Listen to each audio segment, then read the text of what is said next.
Tribun Kaltim kedatangan tamu yang istimewa sekali. Terima kasih. Kita kedatangan hari ini Kepala BNN Kalimantan Timur, Brigjen Pol Wisnu Handayana. Selamat siang, Pak. Halo siang. Siap. Jujur saja, saya di Jakarta hidup di lingkungan narkoba. Bahwa kita harus ingat narkoba ini bahaya. Kita harus perangi narkoba itu. Berat ini ya, masalah bahaya narkoba lebih berat daripada bahaya korupsi. Lebih berat, lebih jahat daripada bahaya terorisme. Narkoba ini memang bisa menghapus satu generasi. Habis perlahan tapi pasti. Begitu saya lihat kaget juga itu artinya ternyata pasal ini kan. Pasal yang untuk peredaran masalah narkoba. Tapi di mana-mana narkoba selalu meningkat. Ya, kita di 33, di 34 itu menyenangkan para pengedar kasus yang kita tangani ya. Yang pertama justru malah lingkungan swasta. Kita akan rehab dan rehab itu gratis. Rehab gratis. Gratis dibiayai oleh pemerintah.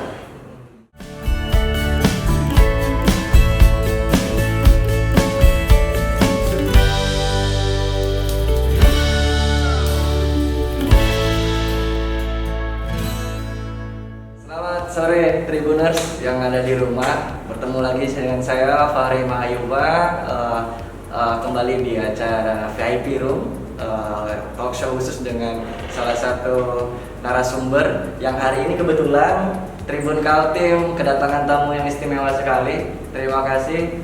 Kita kedatangan hari ini Kepala BNN Kalimantan Timur, Brigjen Pol Wisnu Handayana. Selamat siang, Pak. Halo siang. Siap. Kita nanti bakal berbincang tentang HANI. Ini kita akan berbincang tentang HANI, Hari Anti Narkotika Internasional ya. Kita akan membahas tentang apa sih itu HANI, kemudian kita membahas seputar persoalan narkotika di Kalimantan Timur, dan akan lebih jelasnya nanti akan kita coba tanya-tanya dengan Bapak Wisnu Handayana. Mungkin dipersilakan, Pak. Kalau kita langsung mulai aja ya, Pak. HANI sendiri, Hari Anti Narkotika Internasional. Sebenarnya apa sih, Pak, yang latar belakangnya? Kenapa harus diperingati gitu, Pak? Iya. Kebetulan terima kasih ya. Iya. Sudah diundang ke sini. Jadi HANI ini dirayakan atau diperingati secara internasional. Karena sampai saat ini resolusi PBB juga masih memberikan tentang pemberantasan narkoba. Jadi acuannya kita ke situ. Dan ini dirayakan secara serentak Di seluruh Indonesia. Secara serentak. Walaupun sebetulnya jatuhnya tanggal 2 ya. Cuma karena itu hari libur, tapi rencana pelaksanaannya di Kaltim ini atau seluruh Indonesia ini serentak tanggal 28. Tanggal 28. Ya. Siap. Jadi sengaja diperingati supaya semua mengetahui, paham tentang bahaya narkoba. Dan katakan HANI, apa sih HANI? Hari Anti Narkotika Internasional. Dia atau serentak ternyata narkotika masih ada gitu. Sangat serentak. Kalau tidak salah, Senin nanti akan langsung dipimpin Pak Presiden Joko Widodo. Ya, secara daring. Secara daring. Kan di pemerintah provinsi. Baik. Nah, kalau dari bocoran nih untuk HANI tersendiri untuk tahun 2021 temanya War on Drugs, Ya. perang melawan narkoba. Ya. Apa sih, Pak? Maksudnya pesan apa, message apa yang sebenarnya pengen disampaikan kepada masyarakat? Baik, terima kasih. Memang di situ kita ekornya di situ kan perang melawan narkoba. Baik. Atau war on drugs. Tidak seperti dikatakan atau sesuai dengan artinya wah berperang. Tapi di situ kita ada proses pencegahan. Ada narkoba, ada di situ proses atau program pendaya guna masyarakat. Ya kan? Kemudian ada program rehabilitasi, dan terakhir ada program atau upaya pemberantasan. Mas, ini satu war on drugs. Ini tidak seperti yang di Kalimantan Timur tembak-tembakan.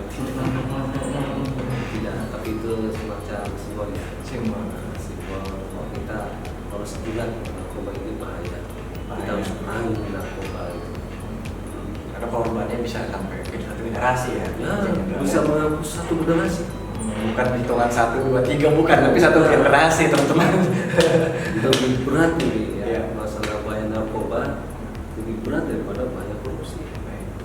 Lebih berat, lebih jahat daripada bahaya terorisme.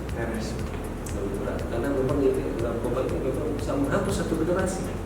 Habis perlahan tapi pasti. Nah, itu narkoba. Sekedar informasi aja teman-teman, Bapak Wisnu ini baru 2 bulan ya, bertugas di Kalimantan Timur, dipercaya sebagai Kepala BNN Kaltim. Nah Pak, selama 2 bulan, kemudian mungkin sebelum kesini juga sudah melakukan riset dan tentang Kaltim dan lain sebagainya Pak. Apa Pak sebenarnya yang menjadi atensi di Kaltim ini Pak? Apakah penindakan ataukah langkah-langkah antisipatif yang lain, pencegahan, atau memang bagaimana Pak gambaran secara umum ketika Bapak melihat Kalimantan Timur ini Pak, khususnya untuk peredaran penyalahgunaan? Kalau saya lihat Kaltim lebih ini ya, lebih produktif ya.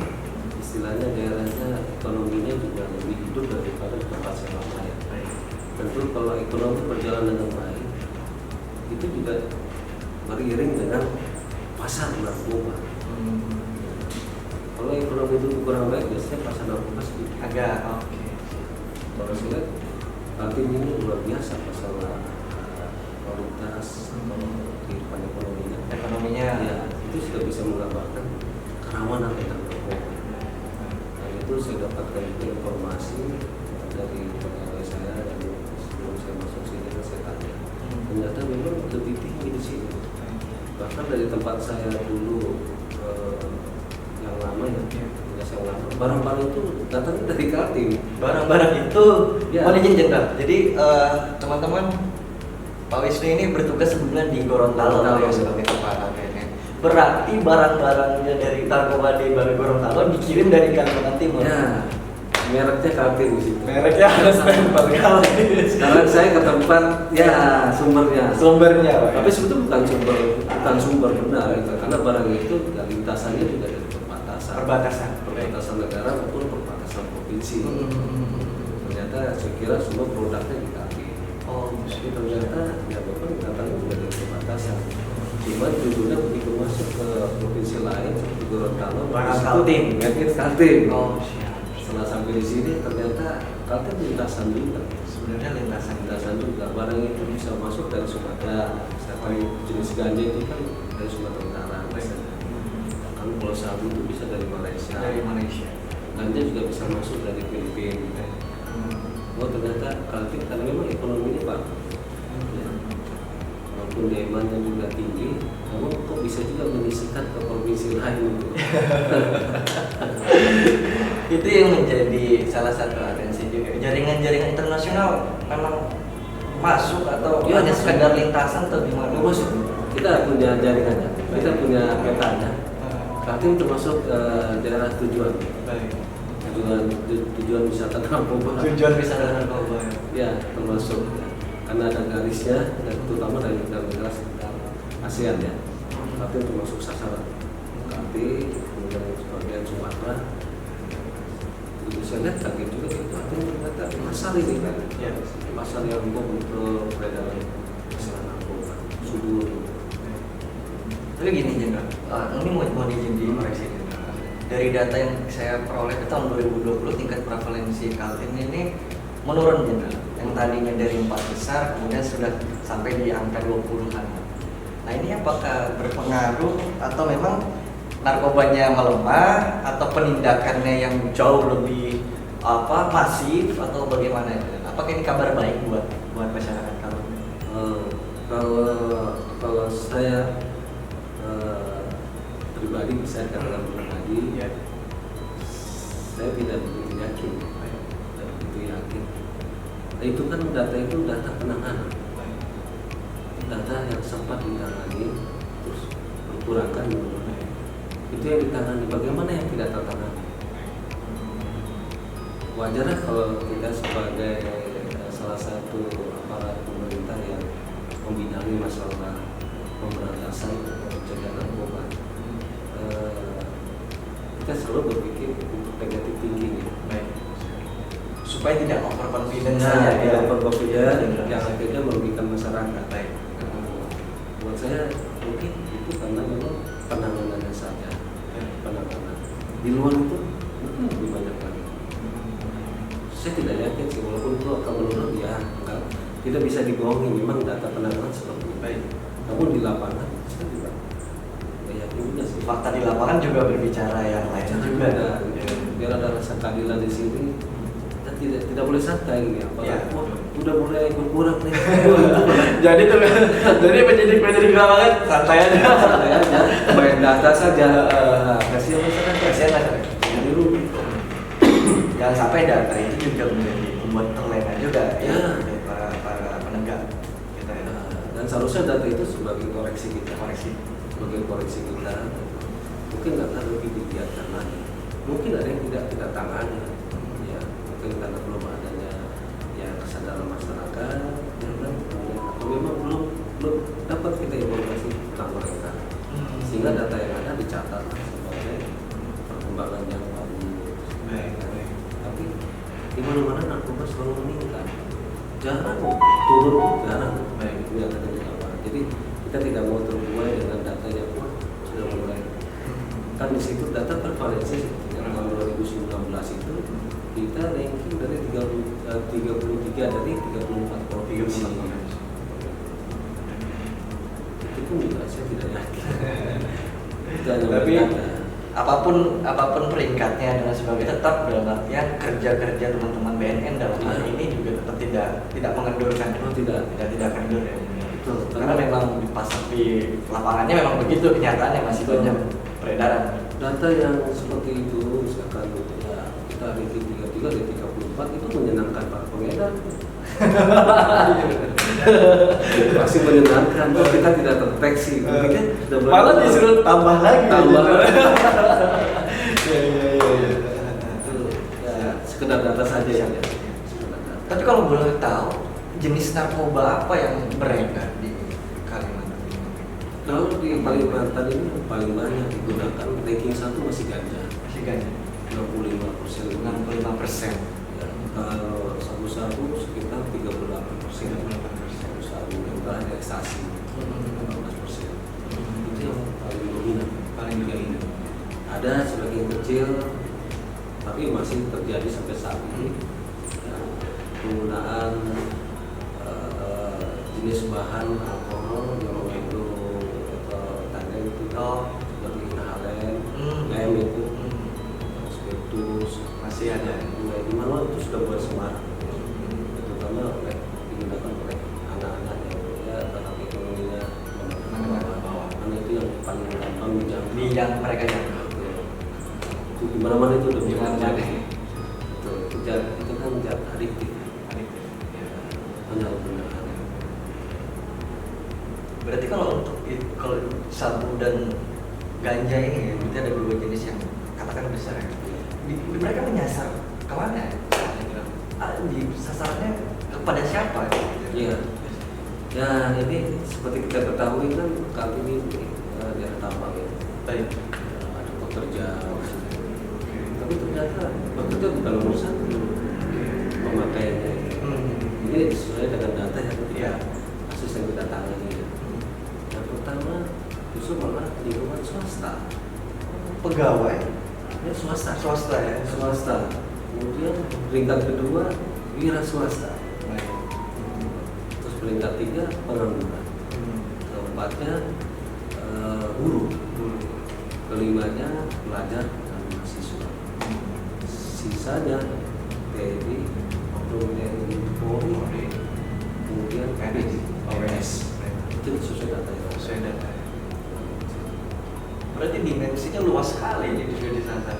Iya, luas di sini dan lebih kompleks ya dari Iya. tempat saya yang lama itu. Ini luar biasa, ini tantangan buat kita ya. Sebetulnya tanggung jawab masalah pemberantasan atau pencegahan narkoba bukan hanya BNN, Bukan hanya BNN. bukan jangan salah gitu. Ya emang kita sebetulnya BNN sebagai koordinator. Baik. Karena beban dan anggaran dan tanggung jawab itu sebetulnya sudah diberikan ke instansi lembaga, kementerian, PD, BPN, swasta termasuk ya swasta juga ada. Mereka wajib melaksanakan program P4GN, P4GN. pencegahan, pemberantasan, penyalahgunaan, perdagangan narkoba. Ini tanggung jawab mereka semua. Yang sudah tertuang di Impres 2 tahun 2020. Ya, betul. Tertuang sudah jelas-jelas di Impres 2020. Mereka ada tanggung jawab untuk melaksanakan rencana aksi P4GN. Nanti hasilnya kan kita laporkan ke Presiden. Kalau aplikasi di lapangannya gimana nih? Ya, alhamdulillah sebagian ada yang sudah melaksanakan, sebagian lagi akan melaksanakan rencananya. Karena kita masih terus mengingatkan.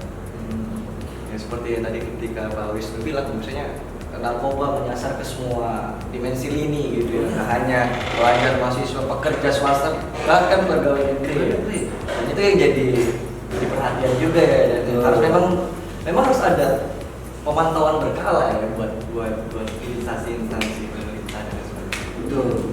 Kita sudah koordinasi dengan para stakeholder ya, Kopimda. Mereka alhamdulillah mereka komit untuk masalah pemberantasan dan pencegahan narkoba. Ini bahkan mereka titipkan dengan tegas tindak saja. Saya terima kasih kepada jajaran Kopimda sangat mendukung. Tinggal sekarang pelaksanaan P4G-nya mari laksanakan. Berarti hari ini tuh BNN itu nggak hanya dikenal nangkepin para pengedar narkoba, bandar, ada tugas untuk ya wilayah itu tadi ya, pencegahan itu tadi.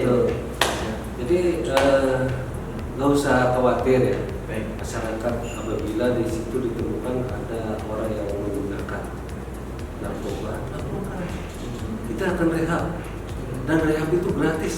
Rehab Gratis dibiayai oleh pemerintah.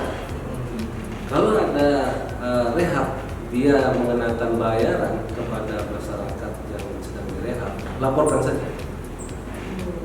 Ini saya baru tahu, berarti gratis proses Gratis. Rehabilitasi gratis. Misalkan dia memang pemakaian rutin narkoba itu sehingga dia kecanduan, biasanya rawat inap. Itu dibayar pemerintah, itu nggak ada yang bayar. Ada persyaratan atau gimana? Ada.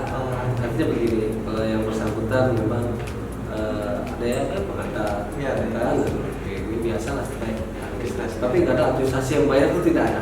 Sampai sekarang itu tidak. Berarti dorongan untuk masyarakat juga aktif berpartisipasi, Betul. menginformasikan mungkin di keluarganya, tetangga dan lain sebagainya. Justru malah kalau seandainya ada korban penyalahgunaan narkotika, dia di bawah umur, kemudian dia tidak dilaporkan sama orang tuanya bisa dipidanakan. Oh, bisa terjerat pidana. Ada pembiaran masuknya atau? Ya, pembiaran. Karena anak itu kan belum dewasa. Baik. Dia korban narkotika. Terus orang tuanya membiarkan, tidak melaporkan, bisa dikenakan pidana. Bisa dikenakan. Karena dia sebetulnya korban. Kalau dulu mungkin ya, bukan pernah sih kejadian tidak bisa membedakan mana pengedar, mana pemakai.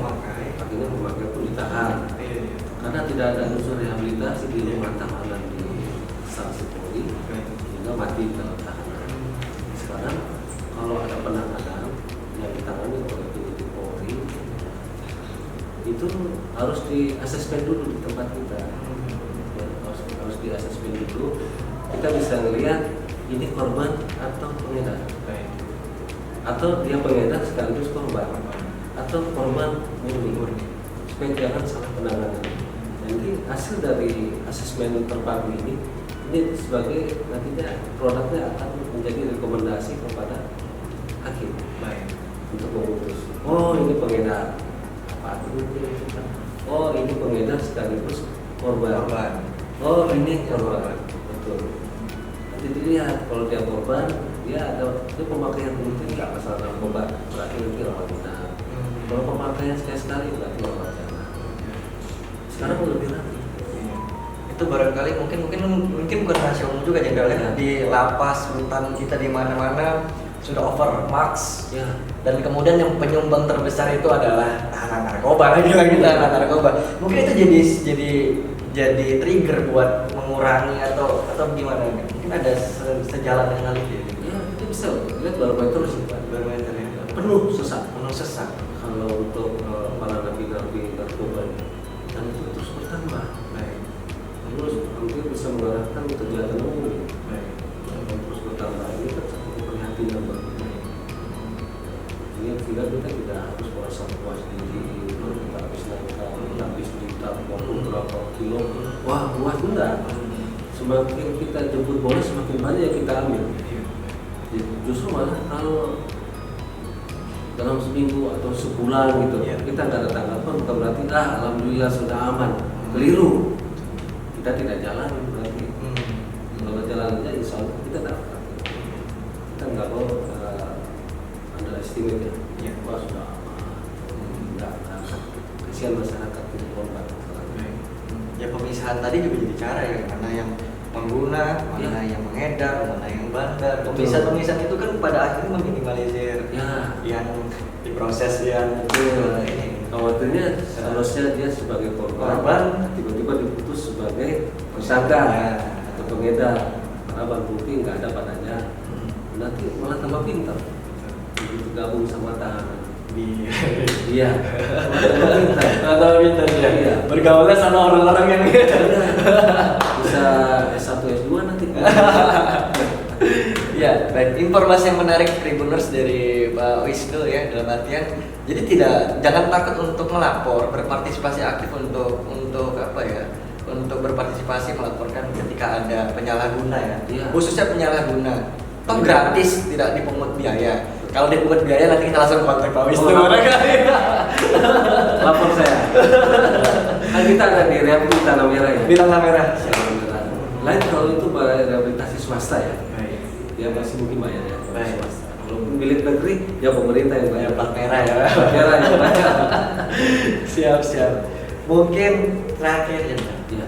Terakhir dalam artian apa sih sebenarnya harapan kita tahu bagaimana luar biasanya Kalimantan Timur, kekayaan alamnya, kemudian ekonominya tumbuh, tapi juga disertai dengan linear dengan barang-barang narkoba yang pada akhirnya akan merusak generasi kita ya kan ke depannya dan lain sebagainya. Sebenarnya apa langkah nyata BNN untuk ke depan?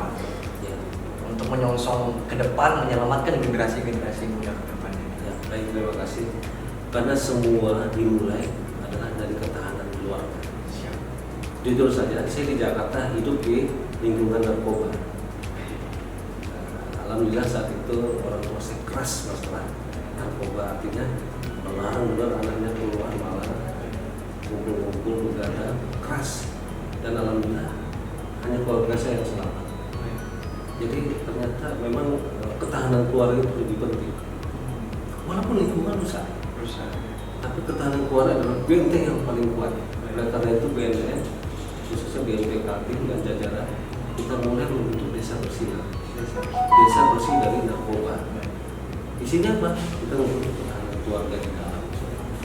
Upayanya banyak, upaya pencegahan di situ, pendayagunaan masyarakat, melatih keterampilan skill, membentuk relawan anti narkoba, kemudian membentuk IPM, intervensi berbasis masyarakat, artinya masyarakat yang direhab, tapi direhab di lingkungannya sendiri.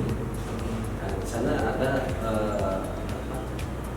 operator masyarakat sendiri yang kita latih. Nanti juga ada pemberantasan, itu namanya desa bersih. Insya Allah ini berjalan dan ini akan dicanangkan secara nasional desa bersih. Kalau di Kaltim ini desa Bangun Rejo salah satunya. Tapi di desa yang berikut kita lakukan juga di tempat yang ada laksanakan. Jadi program kita ke depan adalah kita mulai dari ketahanan keluarga membentuk desa bersih. Mulai dari desa kita. Setelah itu baru nanti ada ketahanan atau kota, kabupaten tanggap terhadap ancaman narkoba. Bertingkat-tingkat. Tapi tujuan secara umum dan luas ya Indonesia bersih. Program kita ke depan. Siap. Ya, itu teman-teman tadi terima kasih Pak. Satu poin adalah yang paling utama adalah ketahanan yang paling luar biasa itu di keluarga.